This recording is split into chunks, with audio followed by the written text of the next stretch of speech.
Francis Brunel, bonjour. Vous êtes professeur de médecine à l'hôpital Necker et vous avez également mené au cours de votre carrière de grands projets de transformation. Pouvez-vous nous en parler? Alors bonjour Bernard. Donc parmi les transformations que j'ai pu mener, je voulais en préciser deux qui ont été importantes. La première, c'était la mise en place de la réforme de la formation des paramédicales, la réforme LMD, licence, master, doctorat.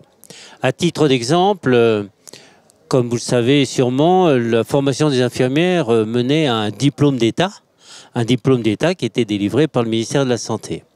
La transformation universitaire de leur formation permettait d'accéder au niveau licence après 3 ans de formation et donc au niveau master et doctorat, ce qui permettait d'ouvrir un système, de transformer un système fermé, qui était le diplôme d'État, où il y avait un plafond de verre. Au-delà du diplôme d'État, il n'y avait pas de possibilité de formation complémentaire, en un système ouvert, qui était un système universitaire, licence, master, doctorat. Ça, c'est la première grande transformation. Il y a eu plusieurs épisodes. On pourrait passer beaucoup de temps pour expliquer les difficultés de cette transformation. La deuxième transformation importante, en fait, s'est déroulée à l'hôpital Necker et a été contemporaine du projet de construction du nouvel hôpital Necker, qui a été conçu dans les années 2000-2002 et qu'on a ouvert en 2012. En fait, la transformation consistait à rédiger un projet médical stratégique et il s'agissait là encore de passer d'un système à l'autre. De passer d'un système que tout le monde connaît, c'est un système de la juxtaposition de différents services de spécialité, la médecine dans un pavillon, la chirurgie dans un deuxième pavillon, la biologie dans un troisième pavillon. Donc une juxtaposition de systèmes qui communiquaient très mal. Un système qui a été en fait conduit par programmes construits à l'intérieur desquels toutes les spécialités, donc médicales, chirurgicales, biologiques, l'imagerie, l'anesthésie, la réanimation, étaient en fait intégrées, et le mot important est intégrées, pour mettre en œuvre un parcours de soins thématique. Un exemple, c'était celui du programme Tête et Cou qu'on a mis en place, où l'ensemble des disciplines de neurosciences, la médecine, la neurologie, la neurochirurgie pour la chirurgie, la neuroimagerie pour l'imagerie étaient intégrées à l'intérieur de ce programme pour permettre la mixité, la communication entre les différents spécialistes.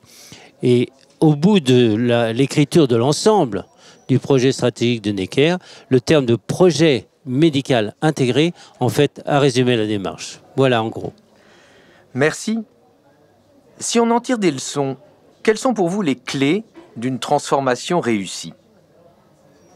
Alors, c'est une question difficile et fondamentale, parce qu'en fait, moi qui ne suis pas... j'ai appris sur le terrain, c'est-à-dire j'ai appris la marche en marchant, et j'ai découvert l'ensemble de ces processus au fur et à mesure. Alors, à mon sens, il y a un certain nombre de mots-clés. On va être rapide, plus en verbatim que réellement en description.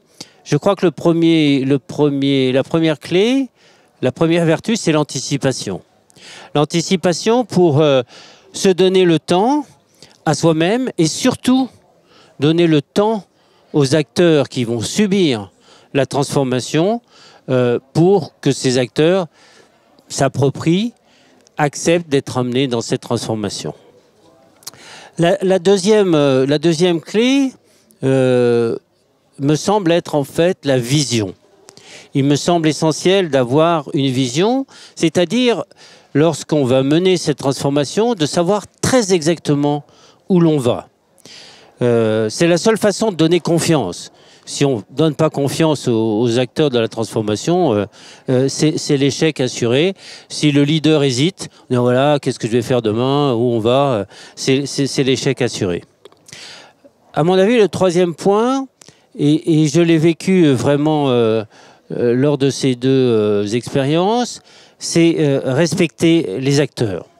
Respecter chaque acteur, chaque profession, chaque métier, Et le respect, c'est un élément très très important qui est en fait de respecter leur contenu symbolique.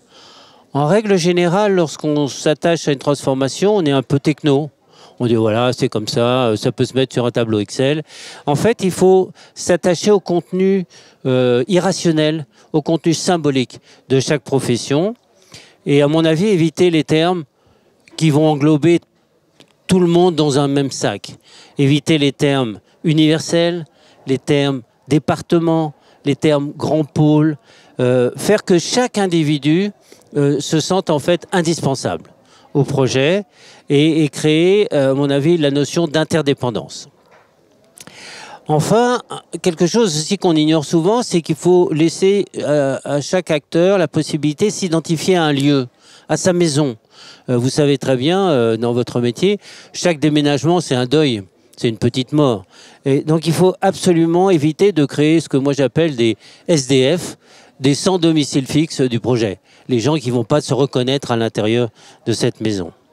Voilà, donc là aussi, il faut donner un peu de temps. Et enfin, pour terminer, le dernier point qui me semble important, c'est qu'il faut que ce projet, rendre le projet visible, tangible et surtout désirable. Et j'insiste beaucoup que voilà, il faut que ce projet soit désirable, sinon on court aussi à l'échec. Voilà en gros les quelques éléments qui me semblent importants.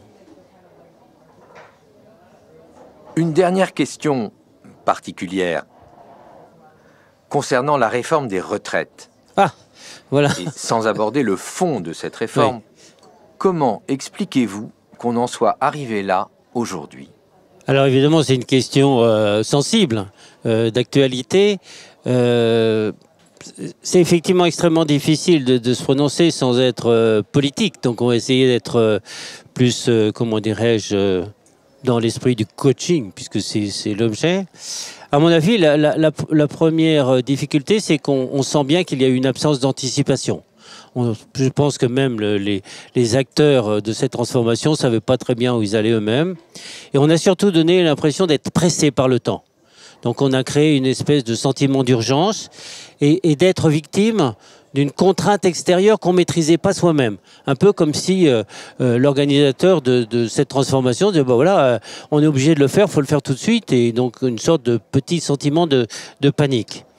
L'objectif, encore une fois, là, n'est pas clairement exposé. Chaque fois qu'on écoute les interlocuteurs, dit voilà, on ne sait pas très bien où on va.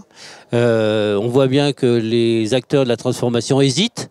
Et là aussi, la perte de confiance est générée. Et à mon avis, quelques termes sont anxiogènes et contre-productifs. Par exemple, le mot universel. C'est un mot qui fait disparaître l'individu et qui est en lui-même anxiogène. Et on entend aussi régulièrement les différents acteurs, les porte-paroles, utiliser « Ah, mais il faut faire de la pédagogie ». Et quand on utilise le mot pédagogie, moi qui suis enseignant, pédagogue, ça veut dire que le sujet est vachement compliqué. Ça veut dire que soi-même, on n'a pas très bien compris ce qui se passe. Ah, il faut faire plus de pédagogie. Ça veut dire, ou alors ça veut dire que l'auditoire est complètement stupide. Donc en gros, de toute façon, ce mot, à mon avis, est contre-productif. Et enfin, puisqu'on parle de ça, on entend aussi très clairement dire suppression des régimes spéciaux. Je trouve que ce terme, lorsqu'on mène une transformation, c'est un mot d'une violence inouïe. On va supprimer quelque chose. Et la suppression, c'est un mot absolument extrêmement violent. Je crois aussi, encore une fois, puisqu'on a parlé de symbolique tout à l'heure, que le mot universel va détruire la symbolique, la culture de chaque profession. Et je voudrais juste prendre un exemple, je crois, qui a marqué, qui, moi, sur le plan symbolique, a été extrêmement fort. C'est le jet des robes d'avocat, de la profession d'avocat, devant la ministre. Et ce jet, ça veut dire que la profession est mise à nu. C'est-à-dire qu'on a déshabillé une profession. Et là, je trouve effectivement que c'est quelque chose de très, très, très, très, très violent. Le sentiment de perte, là, est absolument majeur. Enfin, voilà, et puis on semble, pour terminer sur le dernier point que j'avais évoqué, il semble que cette réforme ne soit désirée par personne.